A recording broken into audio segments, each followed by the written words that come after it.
The last battle. The galaxy was on the brink of collapse. After years of fighting, the different species in the galaxy were exhausted. The mighty forces of the Galactic Empire had been in power for centuries, but their control was slipping. Rebellion spread like wildfire, and hope was fading fast. In the middle of this chaos, humanity had been a quiet force. A small but powerful species, they had remained in the shadows, watching, waiting. They had never joined the war, but their potential was undeniable.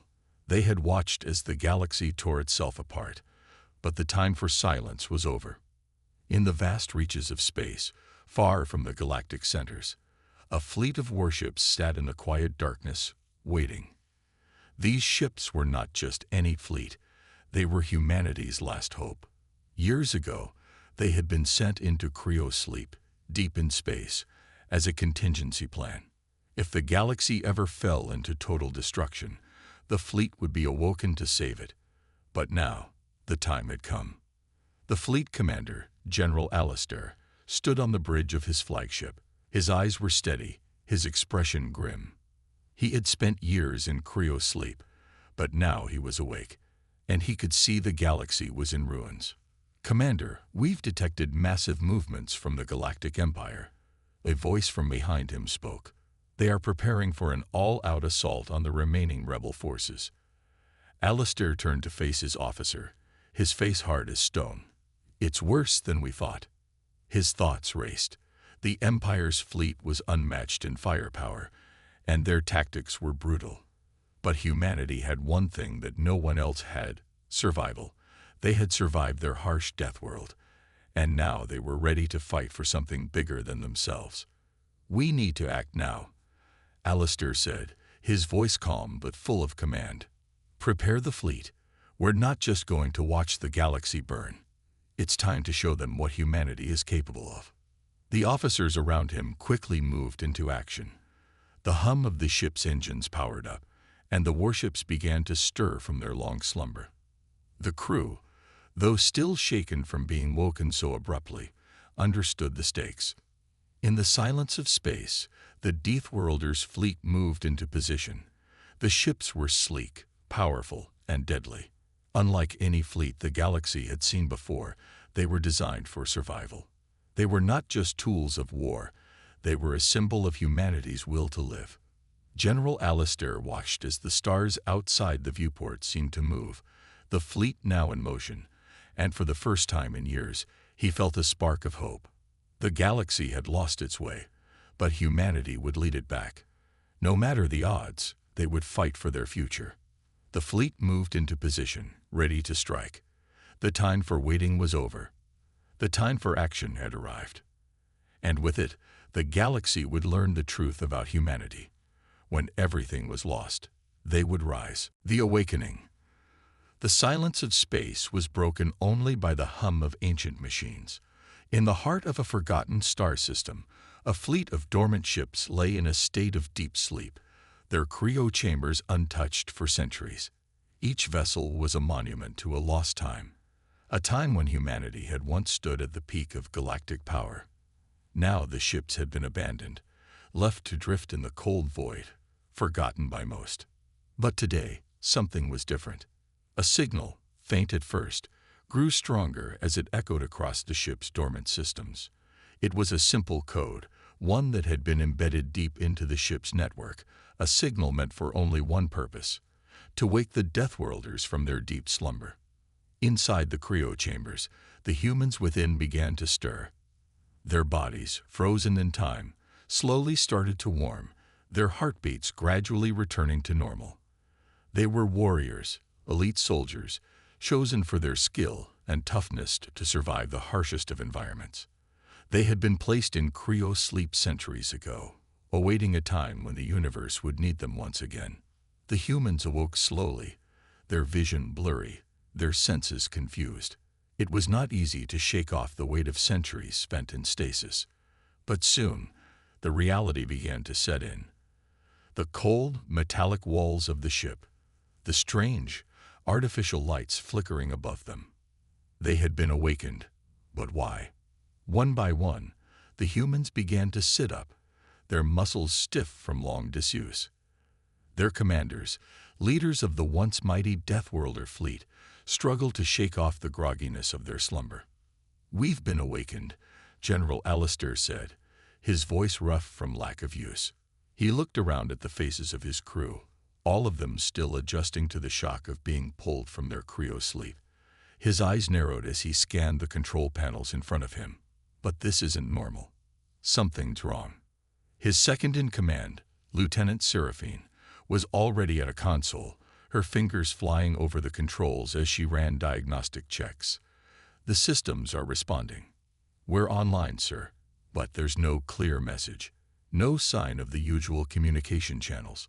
Only a distress signal." A low murmur ran through the crew. A distress signal.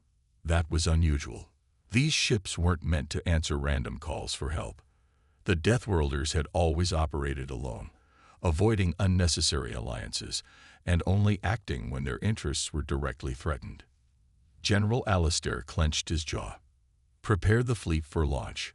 I want every ship ready for deployment. We'll find out who's sending that signal and why we've been called back." There was an unsettling tension in the air. The crew had expected to wake up to a world still in turmoil, but they had not expected to be thrust into a galactic conflict without any explanation. As the ships powered up, their systems slowly came to life. The vast fleet of Deathworlders, once the most feared force in the galaxy, now felt like relics of a forgotten age.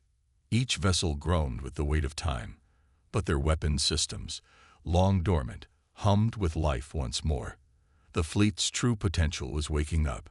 Seraphine's voice broke the silence. "General, we're receiving a transmission. It's from the Galactic Council. They claim they need our help." Alistair raised an eyebrow. The Galactic Council, the same group that had once sought to control the galaxy's fate, often ignoring the interests of the Deathworlders. He had not expected to hear from them. "Put it through," he ordered. The hologram flickered, and a figure appeared before them. The face was age, but the voice still carried the weight of authority. It was a council member, one of the leaders of the galaxy's fractured government. "General Alistair." The council member's voice crackled through the static. "We have a situation. The galaxy is on the brink of destruction. Civilizations are collapsing, wars are raging, and entire star systems are being wiped out. We need you. The Deathworlders are the last force capable of restoring order. Will you help us?" There was a long pause. Alistair stood silently, his arms crossed. He had been asleep for so long, and now the universe was calling on him to act. The weight of the decision pressed on his mind. He glanced around at his crew, all of them staring back at him, waiting for his command.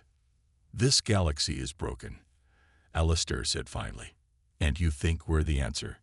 You awakened us after all this time because you have no other choice." The council member's expression hardened. "Yes, the situation is dire, and the Deathworlders are our only hope. If you refuse, we might not survive." The words echoed in Alistair's mind as the weight of the moment settled over him. For centuries, humanity had been asleep, forgotten. Now, they were being thrust into the heart of a galaxy that had grown weak. They had the power to change the galaxy's fate. But could they? "We'll consider your request," Alistair said, turning away from the hologram. "But I need more information. We're not tools for your use." The hologram vanished, leaving only silence in its wake. Alistair exhaled slowly, his gaze drifting to the viewport of the ship. The stars were still, as if the galaxy itself were holding its breath. The Deathworlders had awoken, and now the fate of the universe lay in their hands. But they would not act without their own terms. The real questions had only just begun. "Prepare for the first jump," Alistair ordered, his voice steady. "It's time to see what this galaxy has become, and whether it's worth saving." The Deathworlders were awake, and the galaxy's fate was now in their hands, into the heart of the storm. The hum of the engines echoed through the flagship as General Alistair stood at the front of the command room. The Deathworlder fleet was about to make their first jump into hostile territory, and he could feel the tension building among the crew. The unknown force they were about to face loomed over them like a dark cloud, its nature still shrouded in mystery. "Status report," Alistair ordered, his voice calm but firm. Lieutenant Seraphine was already at her station, her eyes locked on the data streams pouring in from the fleet's sensors. "Sir, we're entering the target zone. There are still no signs of the enemy fleet, nothing beyond the usual patrols and debris fields from the recent battles." "Stay alert," Alistair muttered, his hand resting on the console. "I don't trust that we won't find something hidden among the wreckage." The crew was silent as they moved through the debris. Space around them was littered with the remains of ships from both sides, battered hulls, shattered parts, and the blackened remains of once mighty fleets. The faint echoes of destruction hung in the air, reminding them of what was at stake. But amidst the wreckage, there was something new, a faint, irregular energy signature that seemed to flicker in and out of existence. It wasn't something that could be easily dismissed. It was an anomaly, and it was getting closer. The Deathworlders' sensors were finely tuned, capable of detecting even the smallest disturbances in space, but this was something else entirely. "Captain, I'm detecting an energy surge in our path," Sergeant Laura called from the radar station. "It's fluctuating, but it's definitely there." "Full stop," Alistair commanded. "Activate shields and prepare for any incoming threats." The crew scrambled into action, tension crackling in the air. The flagship's shields flared to life, surrounding the ship in a protective bubble of energy. The ships in the fleet followed suit, their shields coming online one by one, forming a united front. Alistair watched the sensors carefully. The energy surge was moving toward them, its trajectory erratic but unmistakable. Whatever it was alive, and it was aware of them. Then, in a flash of light that nearly blinded the crew, the universe around them seemed to bend. The fabric of space itself warped and twisted, and with a suddenness that sent a shiver through everyone aboard, the enemy fleet appeared before them. They were unlike anything the Deathworlders had ever seen.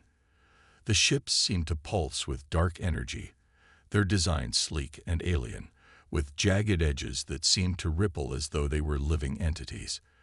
They glowed faintly with an eerie blue light, as though they were not crafted from metal, but from something far more dangerous, something organic. "Contact," Sergeant Laura shouted. "Multiple enemy ships, massive size and firepower. They're closing in fast." Alistair's mind raced. The unknown enemy was here, and they were not just a fleet. They were a force of nature. The Deathworlders' advantage in battle was unmatched, their ability to survive in the most extreme conditions giving them strength. But these ships, they were something else entirely. "Shields up, weapons at full power," Alistair ordered, his voice unwavering. "Prepare for battle. All ships, get into formation." The fleet moved quickly, arranging themselves into tight defensive formations. But the unknown fleet wasn't waiting for them to strike first. In an instant, the dark ships opened fire, launching powerful energy blasts that tore through space like lightning. The Deathworlders' ships responded with their own devastating firepower, but the enemy's shields seemed impervious. The blasts that struck their hulls only seemed to make the enemy ships glow brighter, as if they were feeding on the damage. A sinking feeling began to spread through the fleet as it became clear that this battle was not going to be as easy as they had hoped.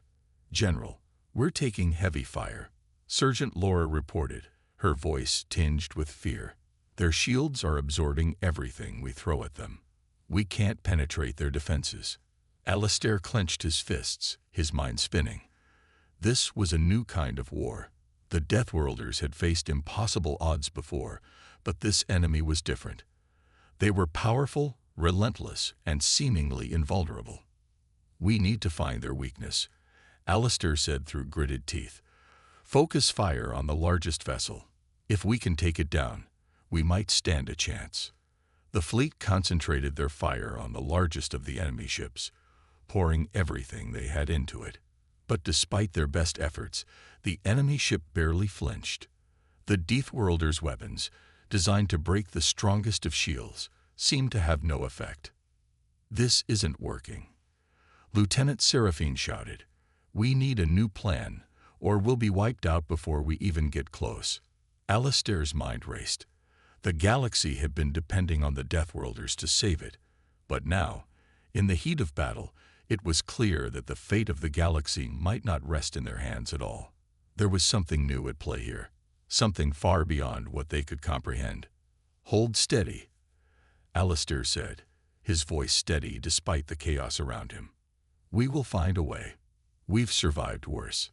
But as the battle raged on, one question hung in the air. Was it too late to turn the tide? The Deathworlders were facing an enemy that was unlike any they had ever encountered before, and with each passing second, the odds seemed to grow more and more against them. The fate of the galaxy was no longer just in their hands.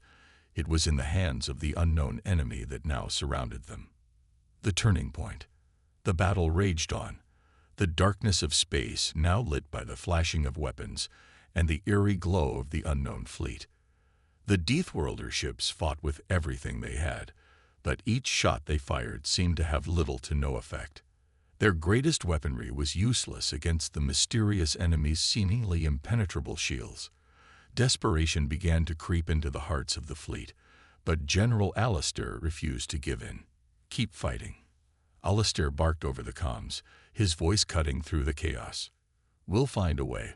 We're not giving up yet." His words, though strong, did little to calm the growing panic. The Deathworlders were known across the galaxy for their tenacity and their ability to face impossible odds, but this was different. They were fighting a force they couldn't even begin to understand, and every second that passed made the stakes feel more dire. "Sir, we're losing ships," Sergeant Laura reported, her voice strained with urgency. "Our shields are failing across multiple vessels. The enemy is targeting our weak points." Alistair gritted his teeth. They couldn't afford to lose any more ships. If the Deathworlders were going to stand a chance, they needed a breakthrough. A spark of inspiration came to him, a single idea that might just be their ticket to victory. "Lieutenant Seraphine, can we get a direct feed of the enemy fleet's energy signature?" Alistair asked, his mind racing. Seraphine, ever calm under pressure, quickly worked at her console. "Yes, General. I can isolate their energy signatures, but it'll take a moment to get a precise match. We'll need a clear shot." "Do it. Now," Alistair commanded. "If we can't break their shields, maybe we can disrupt their power source." Time seemed to stretch as the battle continued, the Deathworlder ships maneuvering desperately to avoid enemy fire. Alistair watched the scene unfold on the holographic display, his mind working through the possibilities. His eyes locked on the largest of the enemy ships. Its dark, glowing surface seemed almost alive, pulsating with energy. Suddenly, the quiet hum of Seraphine's console broke through the tension. "General, I've isolated the power core for the largest enemy ship. It's emitting the unique energy signature. If we can hit it directly, we might be able to destabilize their entire fleet." A wave of hope surged through Alistair. This was their chance. But the enemy was relentless. If they didn't act quickly, it would be too late. "Prepare a full barrage," Alistair ordered. "Focus everything on that core. Sergeant Laura, get us in position." The Deathworlder fleet began to shift its formations, positioning themselves for a concentrated strike. The enemy ships seemed oblivious to their movements, continuing their relentless barrage with all the force they could muster. The flagship moved forward, cutting through the chaos with terrifying speed. The other Deathworlder ships followed in tight formation, ready to unleash their full might on the vulnerable energy core. The tension was unbearable. It felt as if every second brought them closer to either salvation or certain defeat. "All ships ready to fire," Alistair shouted, his heart pounding in his chest. "On my mark. Fire." In that split second, as the distance between the fleets closed, everything seemed to slow down. The Deathworlder ships unleashed a devastating wave of energy, focusing all their firepower on the heart of the enemy flagship. A massive explosion rocked the space around them as their shots struck the target, but it was not enough. The shields held firm. No effect. Lieutenant Seraphine shouted in disbelief. Their shields are still holding. Alistair's heart sank. They were so close, yet it felt as if they were facing an impenetrable wall. But then, something changed. The enemy flagship shuddered, almost as if it had been struck by an invisible force. It was a subtle, but noticeable shift. Wait a second. Their shields are weakening. Seraphine called out. The energy from our barrage, it's destabilizing them. Alistair's eyes widened. The shield was failing. This was their opening. Focus all fire on that weakened shield, he commanded. Now or never. The Deathworlder fleet didn't hesitate. They unleashed everything they had left. Missiles, railguns, and energy blasts, all aimed at the same spot. The enemy ship began to convulse, its energy field flickering and faltering. Finally, the shields shattered, and the core of the enemy flagship was exposed. The Deathworlders hit it with everything they had, and with one final deafening explosion, the enemy ship was engulfed in a massive burst of energy. The shockwave tore through the surrounding ships, and the enemy fleet seemed to freeze, stunned by the loss of their flagship. But this wasn't over. The remaining enemy ships were still a formidable force, and they had lost their leader. The Deathworlders had made a breakthrough, but they weren't out of danger yet. All ships, prepare for a counterattack. Alistair ordered, his voice firm. We've hurt them, but we need to finish this. The universe's fate is still in our hands.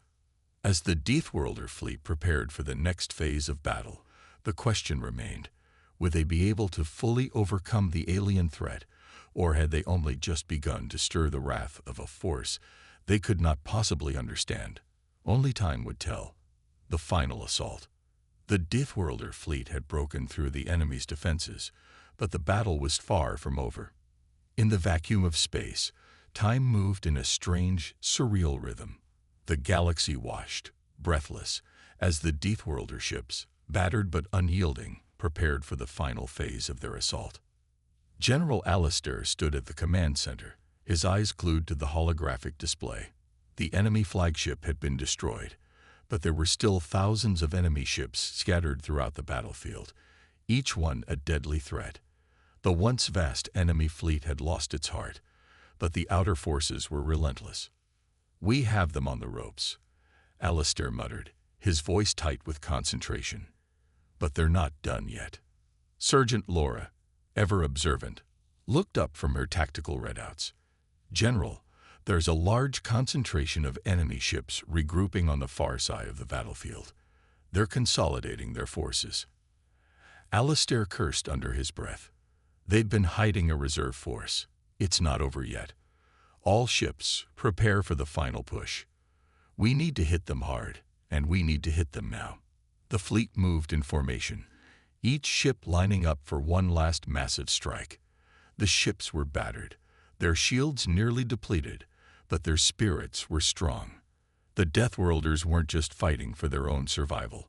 They were fighting for the entire galaxy. And they would never give up. General, the enemy fleet is beginning to charge weapons. Lieutenant Seraphine reported, her voice filled with urgency.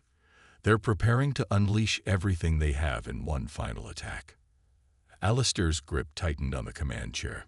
It was now or never. The final assault would determine whether the galaxy lived or died. All ships, focus fire on their central command ships. Alistair shouted, his voice unwavering. We take them down. We win.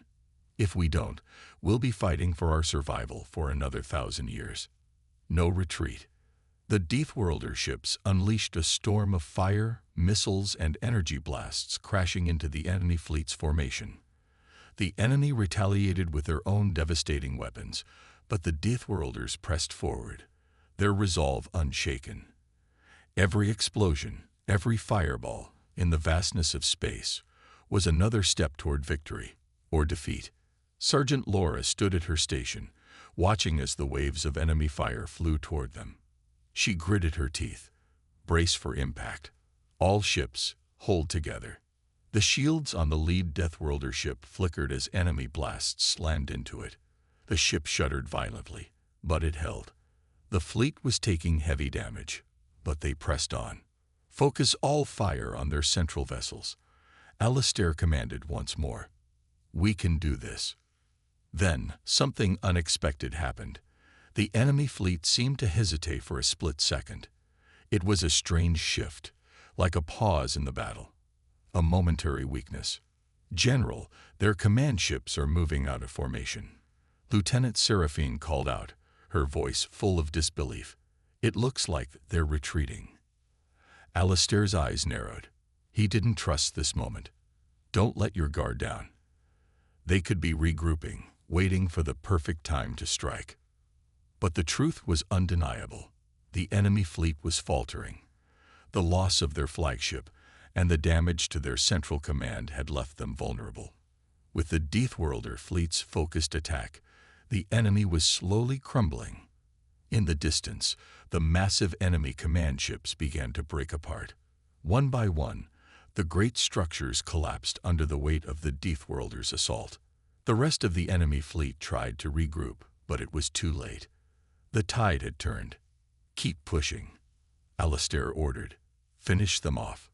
The Deathworlders poured everything they had left into the final assault.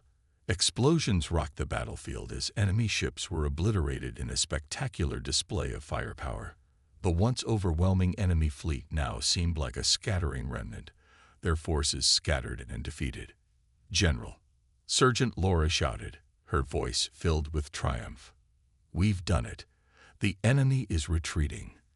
They're running for their lives. Alistair let out a deep breath, his shoulders slumping in relief. We've won. The galaxy is safe. But even as victory seemed assured, the galaxy's greatest battle had left its scars. Many ships were lost, and the cost of victory had been high. The Deathworlders had stood against an impossible force, and they had prevailed. But there were still questions that remained unanswered. What now?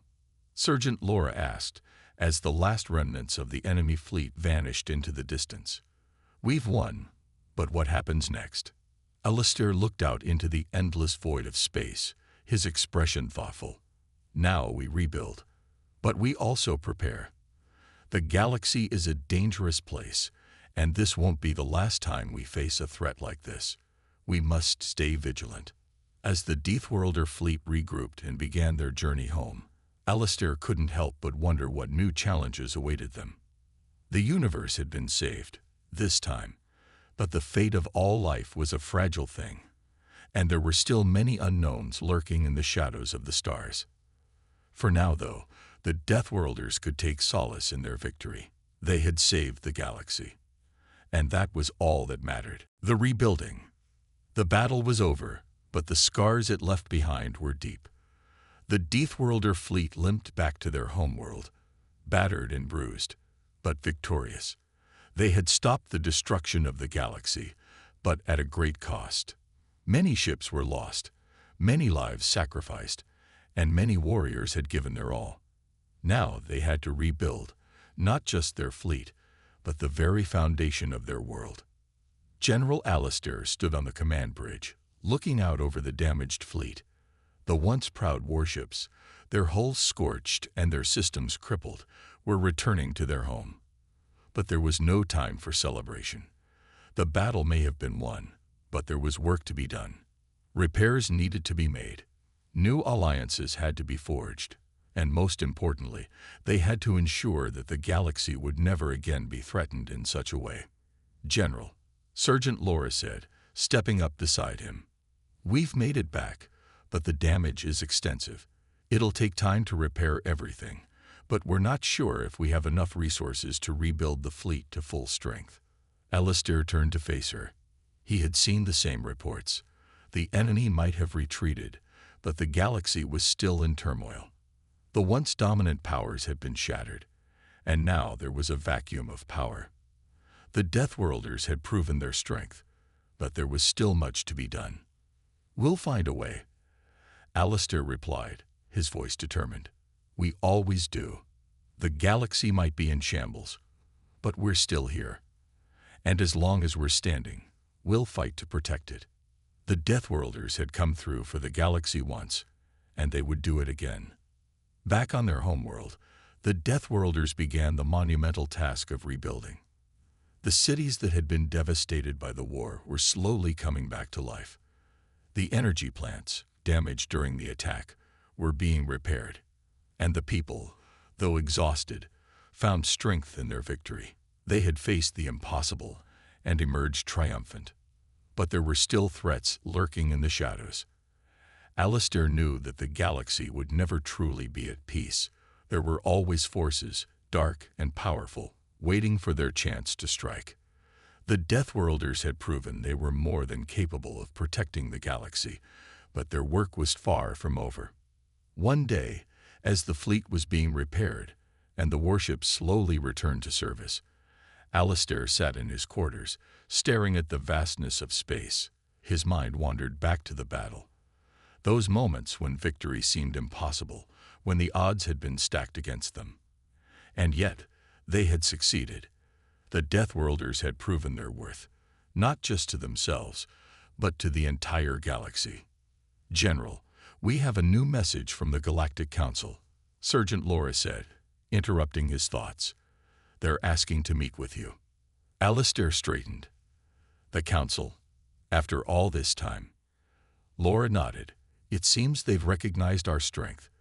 They want to form a new alliance, a united front to protect the galaxy from future threats." Alistair's eyes narrowed. He knew that an alliance with the Council could be a powerful step forward, but it would also be a delicate balance. The Deathworlders had always operated independently, and trusting others had never come easily. But the galaxy had changed, and if they wanted to ensure its safety, they would need allies. "I'll meet with them," Alistair said, his voice firm. "But they'll need to prove themselves. We've done the hard work.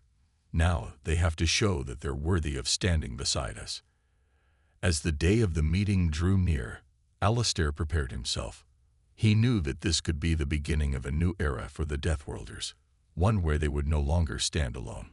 But it also meant that they would have to navigate a new political landscape, one filled with shifting alliances, betrayals, and power struggles. Still, Alistair was confident. The Deathworlders had faced the darkness of the galaxy and emerged victorious. They had saved the universe, and now it was time for the galaxy to come together and rebuild. The meeting with the Council would be the first step in a new chapter, one where the Deathworlders and their newfound allies could work together to protect the galaxy from any threat that might arise. And while the battle was over for now, Alistair knew that it would not be the last. The Deathworlders would remain vigilant, watching the stars, ready to fight again if necessary. For now, though, the galaxy had a chance to heal, and the Deathworlders would be there, standing watch, guarding the future. To be continued. You said, a new beginning. The day had come. General Alistair stood before the Galactic Council, flanked by his most trusted officers. The room was vast and cold, filled with representatives from the most powerful species in the galaxy. The air was thick with tension, as every representative knew the significance of this meeting. The Deathworlders, once a mysterious force feared by many, were now the most powerful military power in the galaxy. The Council had invited them for one purpose, to form an alliance. The galaxy had been saved, but the war had left deep scars, and new threats loomed on the horizon. The Deathworlders were the key to protecting the galaxy from whatever dangers might arise next. The Council knew this, but the question remained, could they trust the Deathworlders? Alistair stood tall, his eyes scanning the room. He had never been one for politics, but he knew the importance of this moment. His people had fought for their survival, and now the galaxy wanted their strength. But Alistair had learned through war that trust was not easily given, and it was not something to be taken lightly. General Alistair, the lead council member, a tall and imposing being from the Andromeda sector, spoke with authority. The galaxy owes you and your people a debt of gratitude. The war has been won, but there are still threats we must face together. We invite you to join the Galactic Council, to form a unified front to protect the future of this universe. Alistair's gaze never wavered. He knew this was a test. The Council had been divided for centuries, each faction pulling in different directions. But now, they were offering unity, a united front. They needed the Deathworlders, and Alistair could see it in their eyes. "You ask for an alliance," Alistair said, his voice steady and strong. "But before I agree to anything, there are things I must know. Will you fight with us when the time comes? Will you stand by our side, even when it seems impossible? We are not here to play politics. We fight to survive, and we will fight for those who deserve it." The council members exchanged uneasy glances. The Deathworlders were direct and uncompromising, traits that made them both powerful and unpredictable. They respected strength, and their leaders did not bow to anyone. Alistair's words echoed in the room like a warning, but it was the truth. The Deathworlders were not interested in empty promises. "We will stand by you," the lead member finally replied, his tone less certain than before. "But we need your assurance that you will not act recklessly, that you will not seek power for yourselves at the expense of others." Alistair's expression softened, but his resolve remained firm. "We do not seek power, we seek survival. But if you intend to drag us into political games or betray us when we are needed, then know this: the Deathworlders will not be your pawns." The tension in the room was palpable. The council members understood the gravity of what was at stake. The Deathworlders were not just warriors. They were survivors, and they had no time for betrayal or weakness. If the galaxy wanted to survive, they would have to work with the Deathworlders, not against them. After a long silence, the lead council member nodded. "Very well. We will work together. The galaxy's future depends on it." Alistair turned to his officers, a sense of relief washing over him. The first step had been taken, but he knew that this was only the beginning. The galaxy was still fragile, and the alliances formed today could easily crumble tomorrow. As the meeting concluded and the representatives began to disperse, Alistair remained standing, his gaze fixed on the stars visible through the chamber's vast windows. The galaxy was in a delicate balance, and the Deathworlders would be its guardians. They had proven their worth in battle, and now they would prove their worth in peace. But Alistair knew that peace was never permanent. There would always be new challenges, new threats, new enemies. And when those threats came, the Deathworlders would be ready. With his fleet repaired and alliances in place, Alistair was more determined than ever. The Deathworlders had saved the galaxy once. Now they would protect it for as long as they drew breath. The future was uncertain, but one thing was clear: the Deathworlders would stand firm, as they always had. And no matter what the universe threw at them, they would endure. The end, for now.